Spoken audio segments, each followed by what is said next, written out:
once again, thank you very much for having me here today to share a bit about what ARAS is embarking on.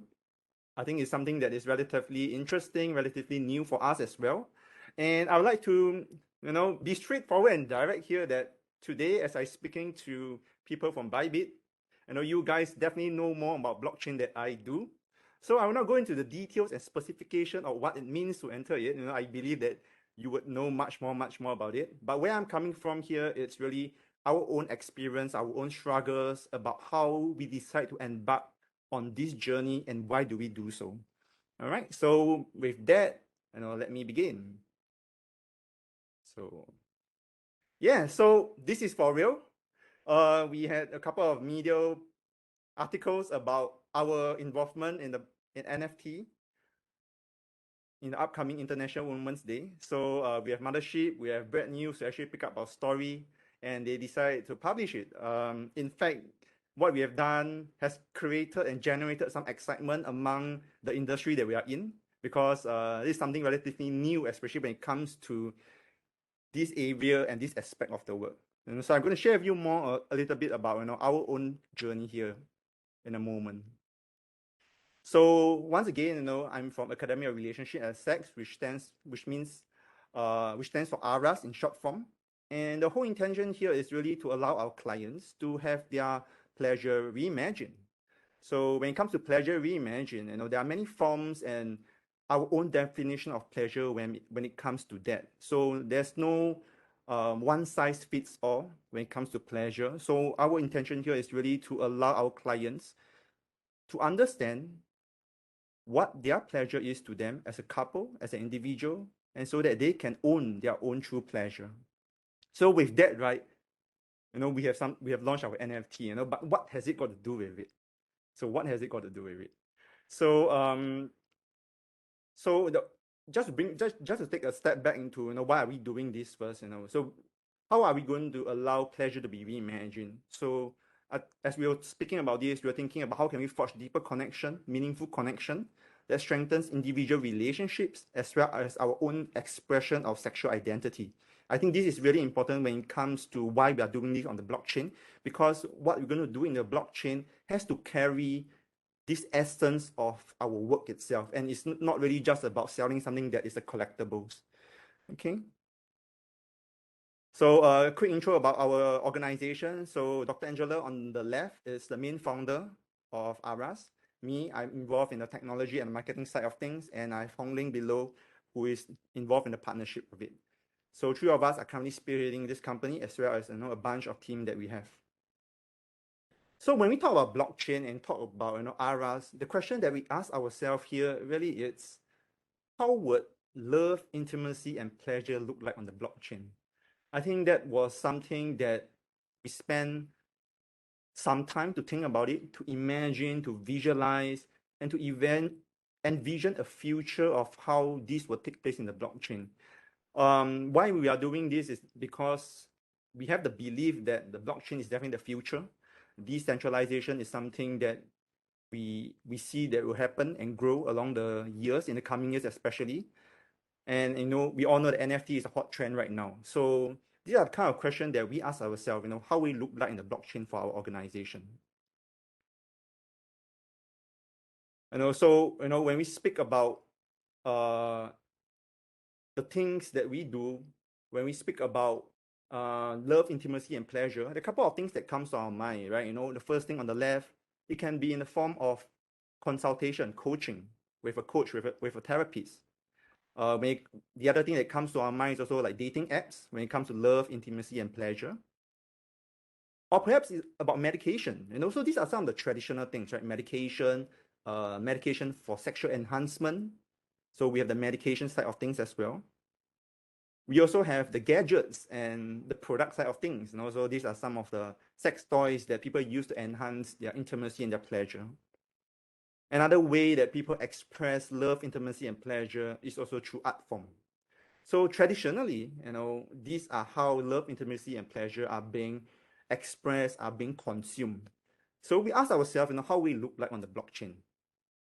So, before we even talk about that, we talk about, why blockchain, right? I know I mentioned a bit about why you want to embark on the blockchain. And I think that, you people at Bybit will definitely know much, much more about the benefits and the advantages when it comes to blockchain. You guys are in the technology side of things. So, I shall not go into the details of that, but I would like to share our own perspective and what resonated with us when it comes to blockchain. So one, decentralization, I mean, this is a buzzword, right? Decentralization. So what we are really seeing is the power of the individuals. We are seeing that expression of individual is really strong when it comes to expression in the blockchain. And one thing is also because the incentivization of it, people are able to earn something out of it. Right? So this is our limited understanding of why we want to enter the blockchain. We also like people to have a stake in our project. So, with the power of individuals, with the power of communities, people can have a stake in the work that we do. And ultimately, the whole thing here is about benefiting everybody and not just about the company per se.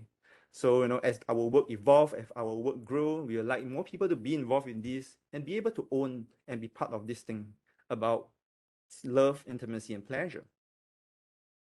Definitely, it is a future. It is a trend. It is a group of target audience that we would like to capture. It is a group of target audience that we would like to reach out to.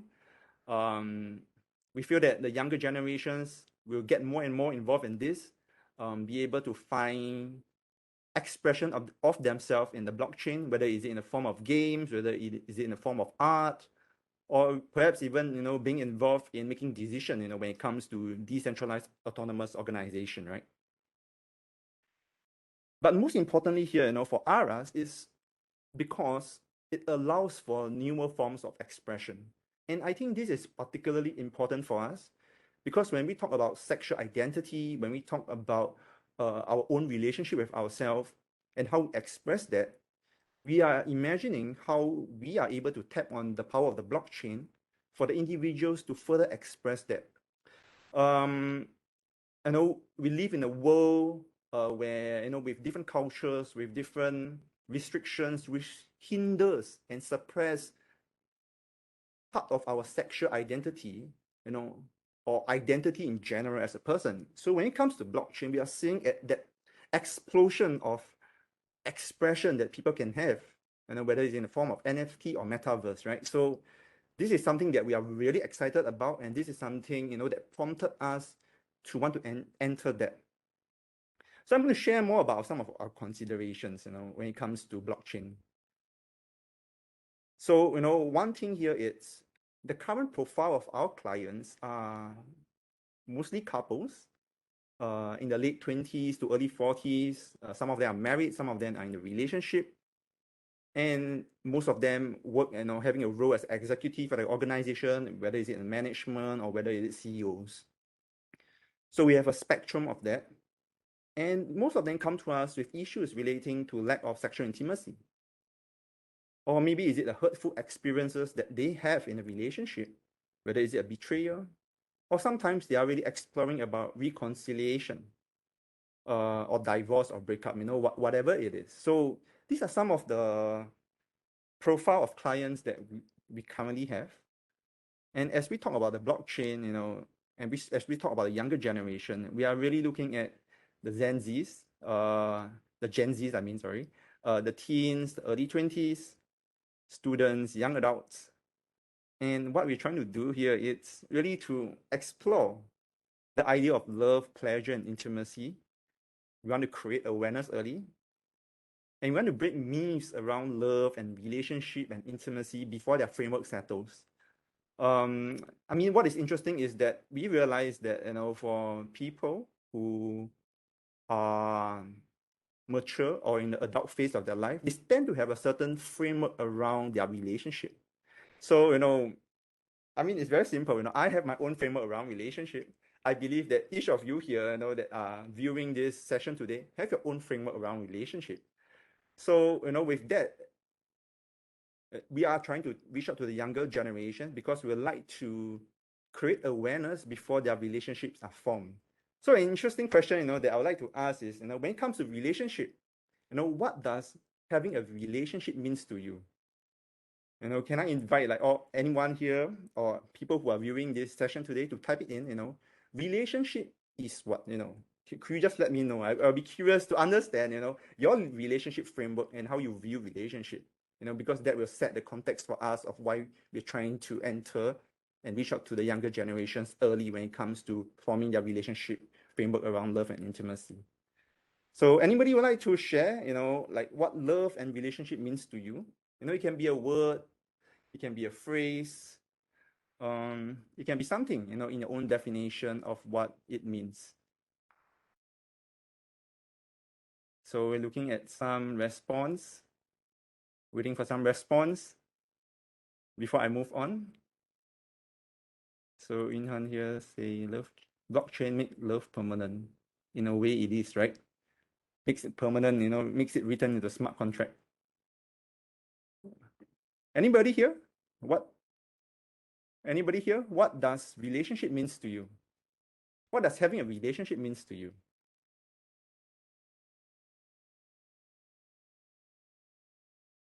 Do you mean decentralized? Inan, what do you mean by having a relationship having a relationship means decentralized?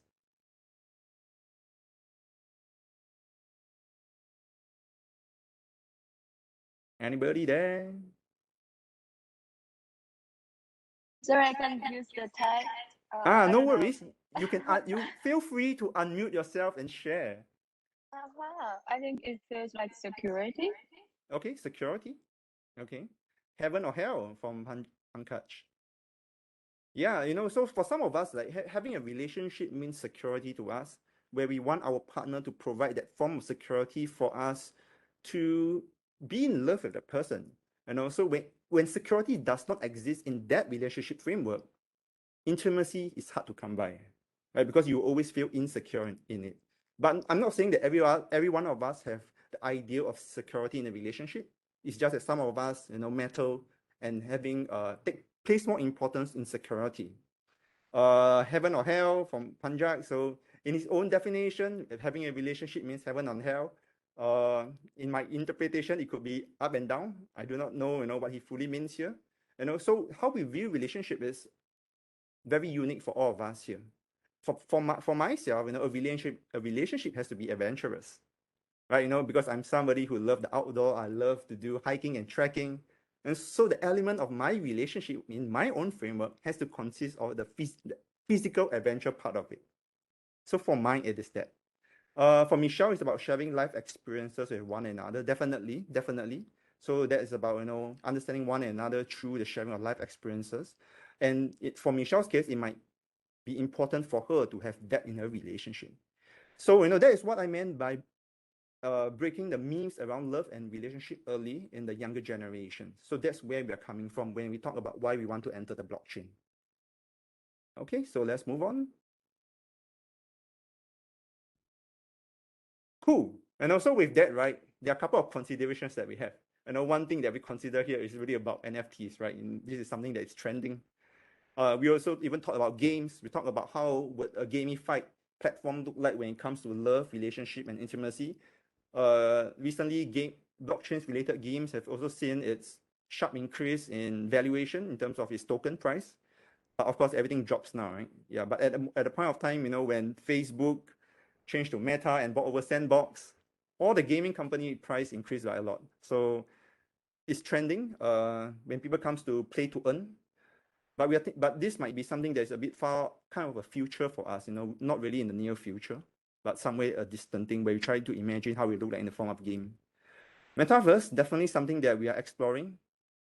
DAOs is something that is really interesting. As we talk about communities, we are really looking at how can we empower every individual to play a part in this, in what we are doing when it comes to love, intimacy, and pleasure. So anybody would like to make a guess which one of these four is something that we embark first? I mean, it's quite obvious, right, based on the topic for today.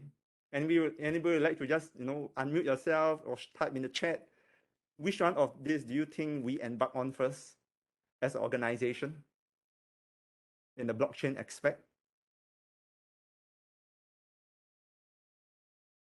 Any guess from anybody? NFT, right? To us, I think that is the lowest barrier to entry for now. And Evelyn is correct. NFTs is the first thing that we embark on because on our side, we're also trying to test. So to us, that's the lowest barrier to entry for now. So yes, we embarked on NFTs. We coincided with National Women's Day, and we decided to launch a series of NFTs that is in accordance with this year's theme. This year's theme for International Women's Day is called Break the Bias. So from our side, from ARAS, we decided to take on the perspective of celebrating the womb. And why we choose womb is because in our story here, it's to celebrate womb. And why we choose womb is really because to celebrate and appreciate the role of the womb in being a safe space where we are first nurtured. Every human being, every life of us comes from there. You and I, we all came from the womb. So we decided to embark on this thing called Celebrate the Womb so that we can help break the bias when it comes to that. And we also understand that there are many taboos revolving wombs and menstruation, for example. Like, in certain cultures, menstruation, blood is viewed as dirty. In certain cultures, having a miscarriage is a no-no. It's a rather embarrassing thing, but is that really the case? It is still very part of us human to go through that. So we decided to write on this topic to launch our NFTs. So we actually engage artists to help us do this. And the platform that we were considering, there were a couple of platforms that we were considering. OpenSea ended up being the one that we ultimately choose because it is the easiest for us in terms of our limited capabilities in doing up and minting our own, generating the whole concept of NFTs and minting it, etc., and writing a smart contract. So we felt that just launching on OpenSea is the easiest, but we definitely have our own struggles. So was it easy as ABC to launch a set of NFTs from a company like ARAS? Definitely, it is not as simple as that. Definitely not as easy as ABC. Much struggles, I would say. Much unknown and uncertainty for us as an organization that is traditionally not in the tech space. And also, I'll share our struggles. And the one big struggle here is definitely how do we upload or how do we get these thousands of NFTs up onto the blockchain?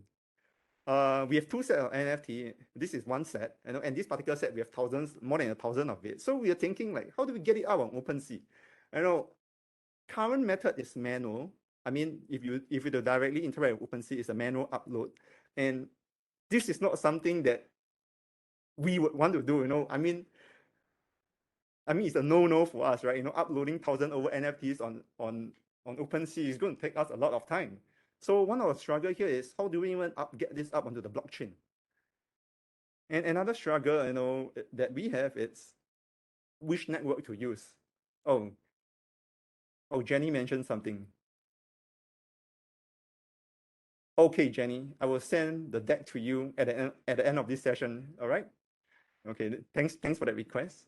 Yeah. So we're talking about what network to use. I mean, Ethereum is the main one. Then we have Polygon. I mean, I typed Poly. Sorry about that. And then there's Binance Smart Chain and upcoming other blockchains that have Solana and whatnot. But we felt that we needed something that is more user friendly at this point of us for now. And then there's a concern regarding security of open source code and smart contracts. So I'll share with you all, in the end, how did we do it, but there was a lot of security issues that we were afraid of when it comes to handling open source code as well as the smart contracts that are available on the internet, for example, GitHub, right? And, the high gas fees is a huge concern for us. I have to say that it was quite high, even though we eventually, sorry, I think I pressed the wrong button.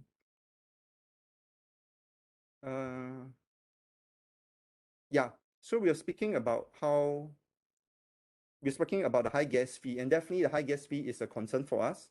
Huge concern. Uploading on Ethereum going to cost us over dollar worth of Ether for us, and that's not something we want to incur. And there's also the minting feature integration that we were facing some issues. And one of the things that we definitely face is the rejection from artists. And why does artists reject creating an NFT? You might be wondering that.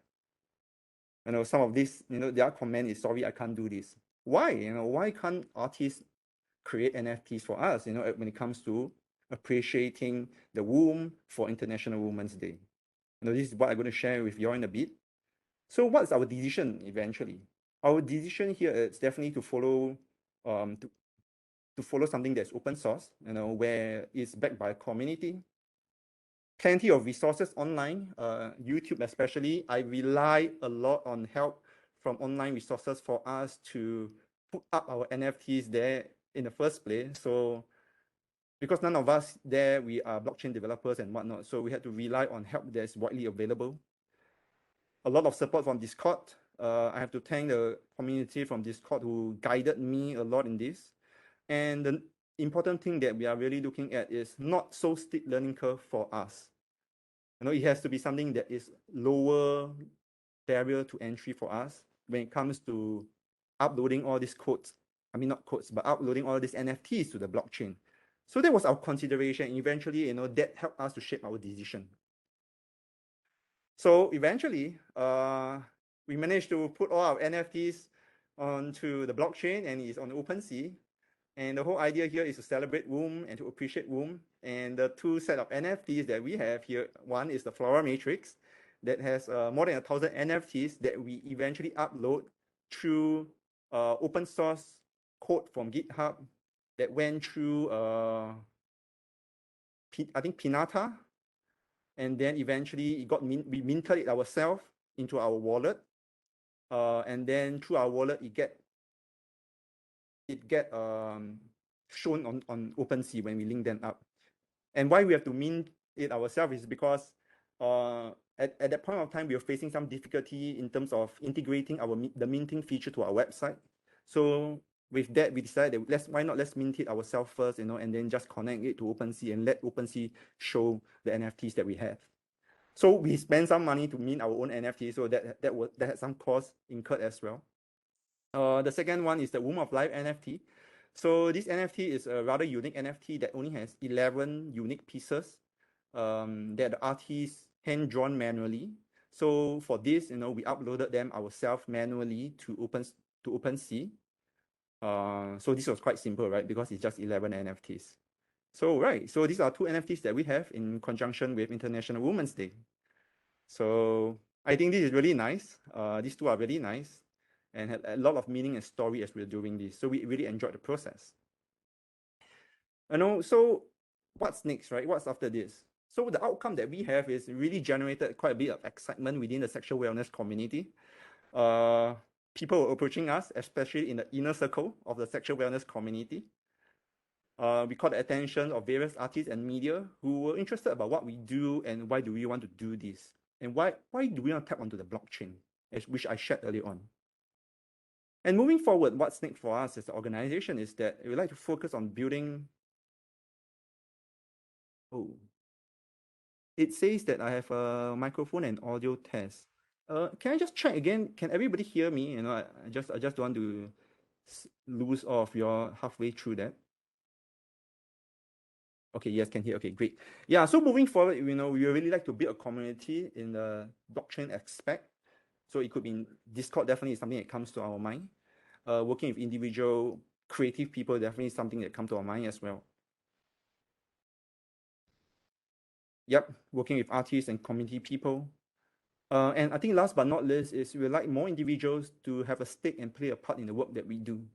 I think this is really, really, really, really important in terms of moving the organization forward. Ultimately, we would like to spread the work that we do. So, we feel that everybody should play a part in this. Everybody should have a stake in this to see this grow, and not to see this thing eventually goes with the company. When the company no longer exists. So we see the blockchain is something that is able to allow such work to spread in a viral effect. Okay. Oh yeah, and definitely it has to be a ground up approach for now. So instead of a top down, we are looking at a ground up. How can we build something from scratch when it comes to love, pleasure, intimacy, and connecting people? So as we mentioned about our connections and our considerations that we have, NFT was the first one that we are entering. The second thing here, make a guess. What is it that we are trying to embark on next? I mentioned earlier on, but I'd like just to check with the crowd, if you guys hear me and catch me when I mention about our projects along the way. Anybody would like to make a guess? What's after NFT for us? Type it down, type it down in the chat, or you want to unmute yourself, feel free to do so. I would love to interact with you. Anybody would like to make a guess?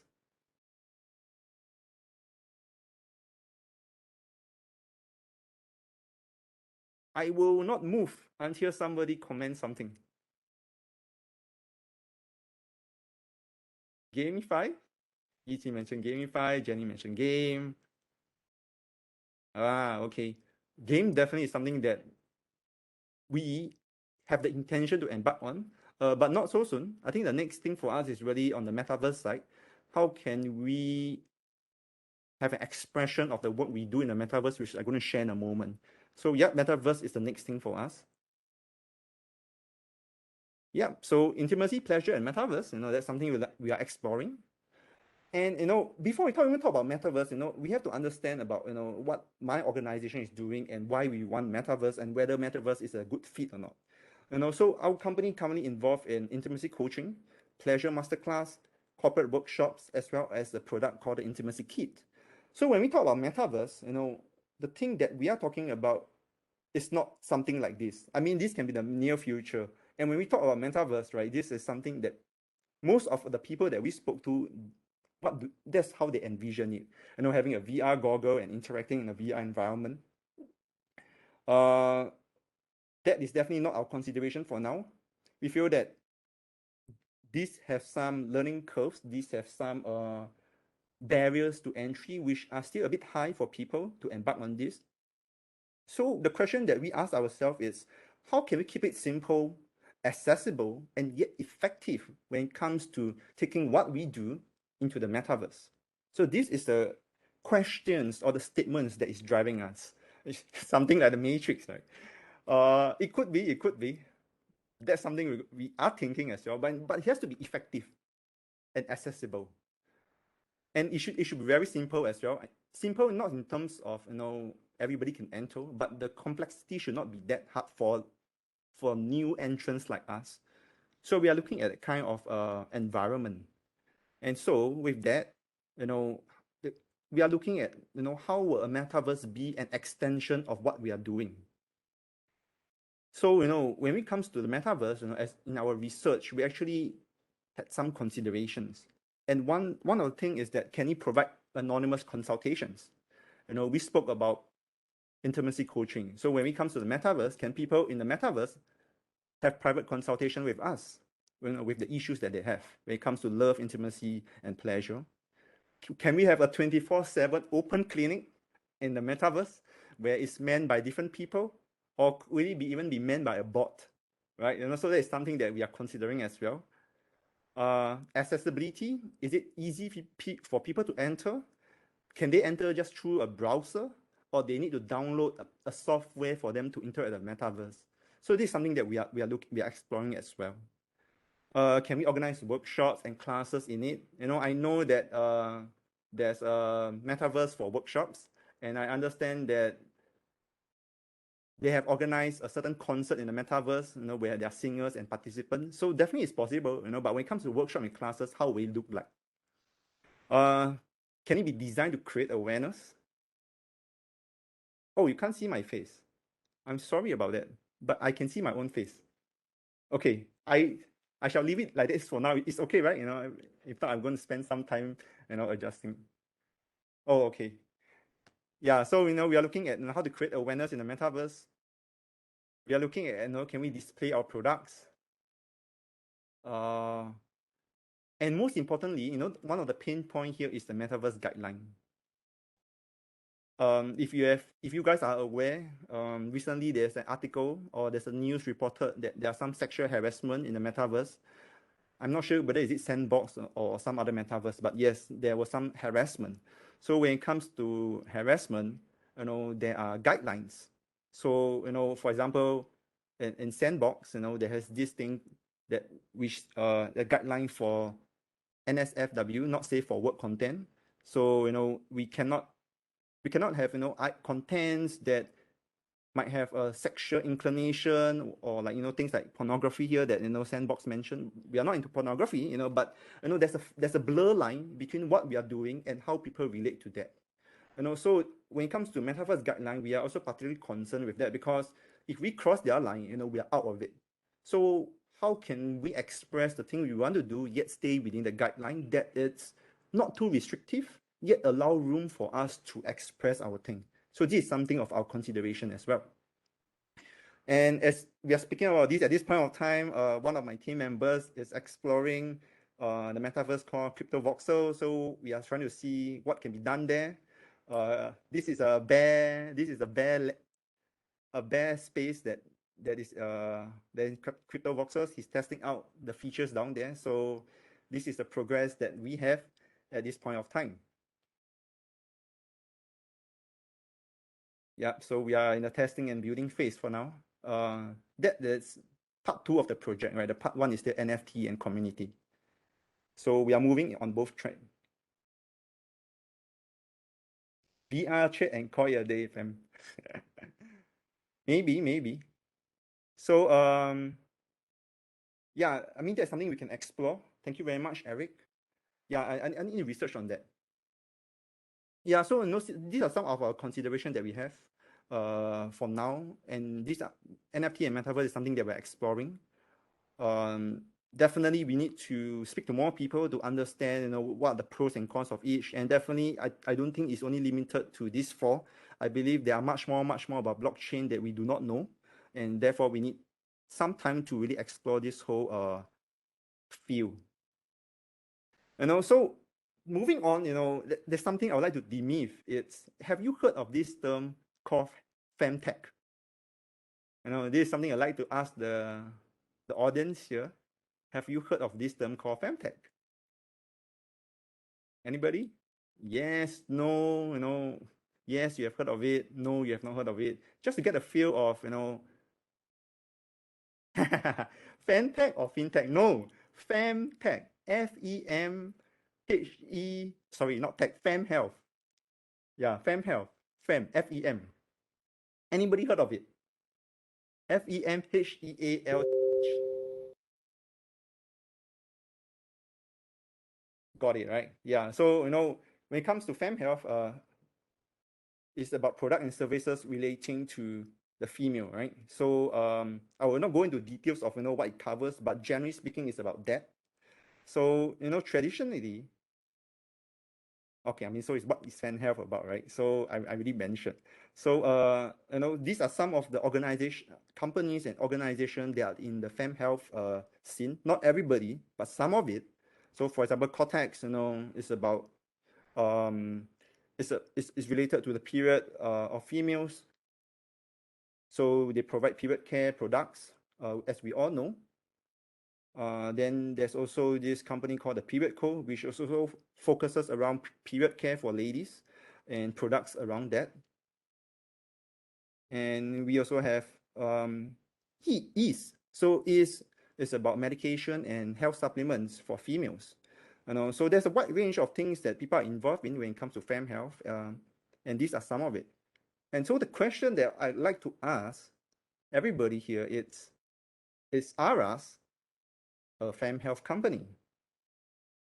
This is, a snippet, a picture of our website. But the main question I would like to ask everybody here is, ARAS a fem health company? Is my company a fem health company?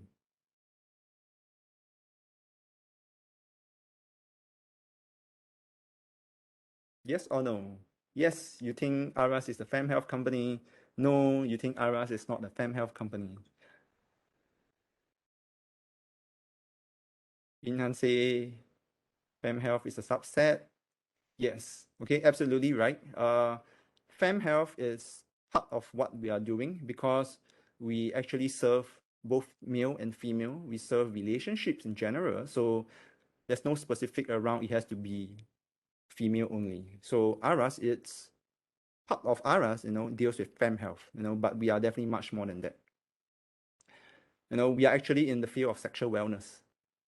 Okay, so sexual wellness, when it comes to sexual wellness, traditionally, it has, medicine, drugs, it has therapies, like the one on the top left.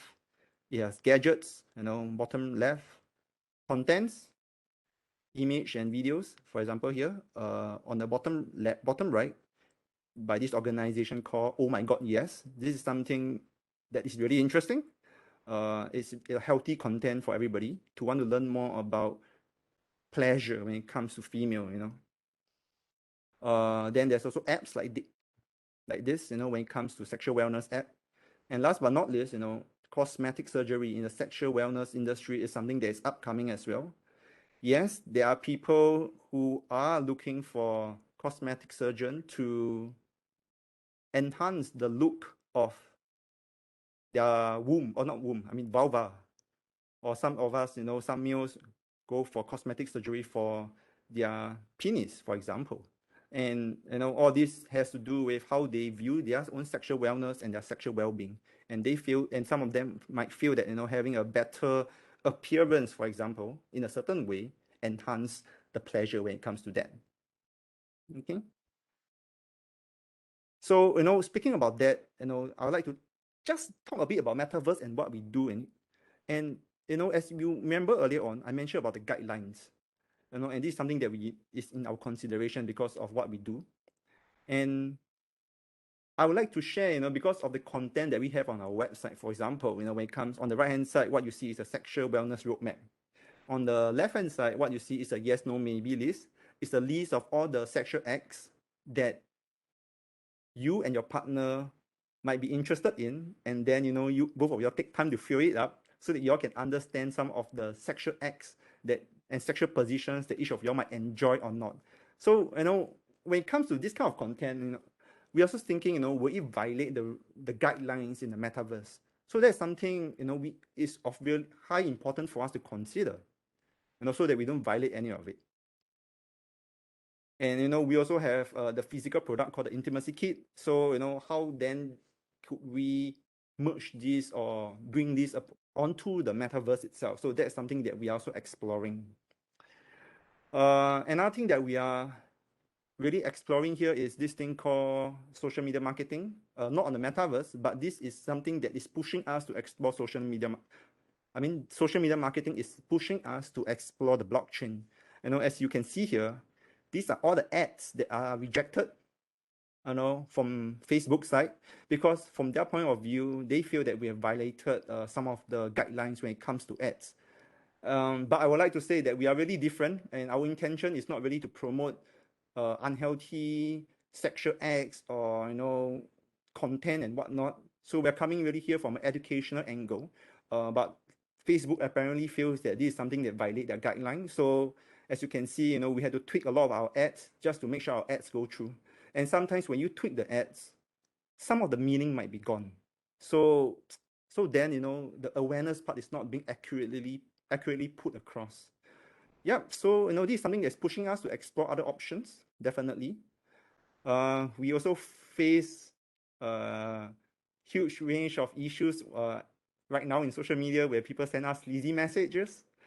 For example, they are looking for sex and whatnot, and then they comment, and we have to treat them professionally as well and guide them and direct them accordingly. So could this also be a challenge on the blockchain if we were to enter that?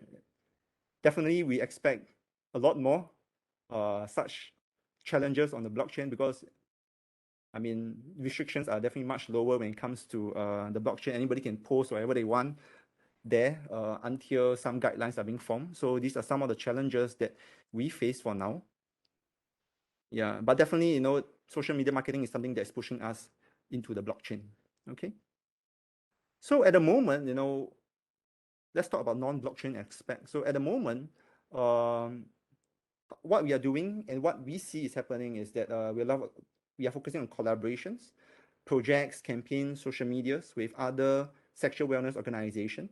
We also do a lot of corporate workshops.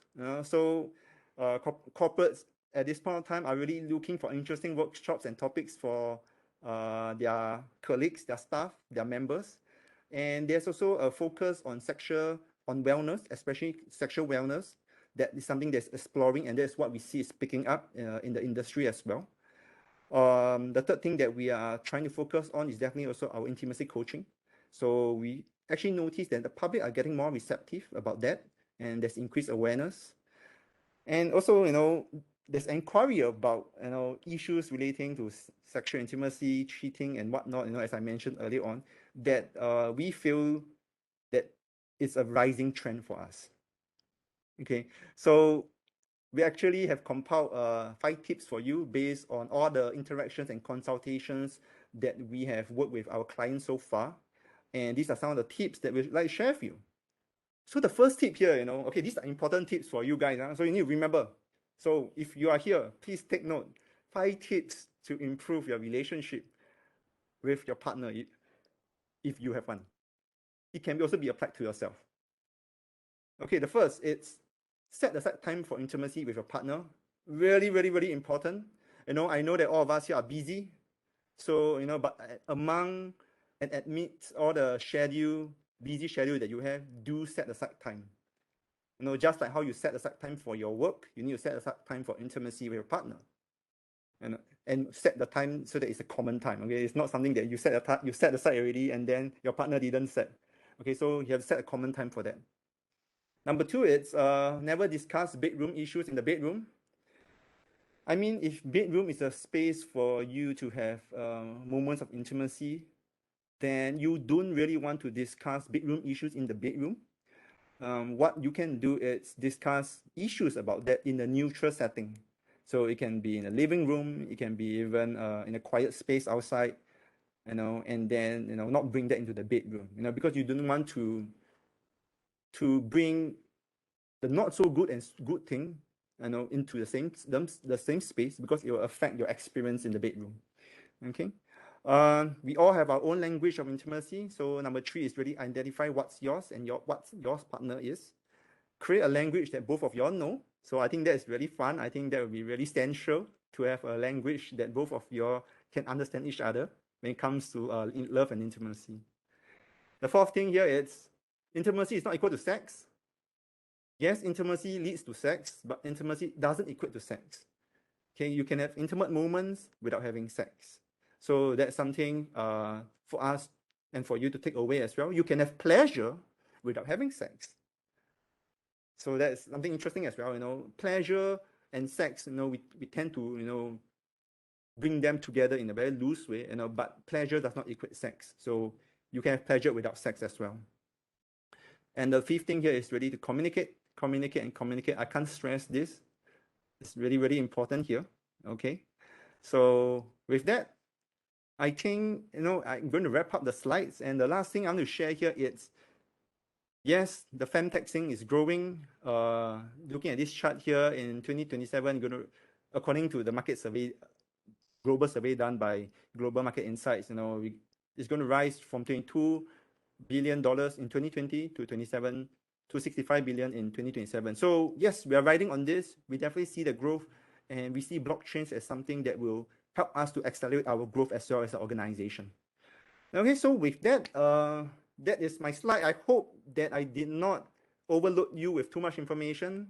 I hope that it gives you a perspective of what it means to enter the blockchain from a company such as us, which is traditionally not involved in the blockchain side of things. And with that, I think it's some Kahoot time, and let's play some game. And I think the top 3 will get an NFT from us.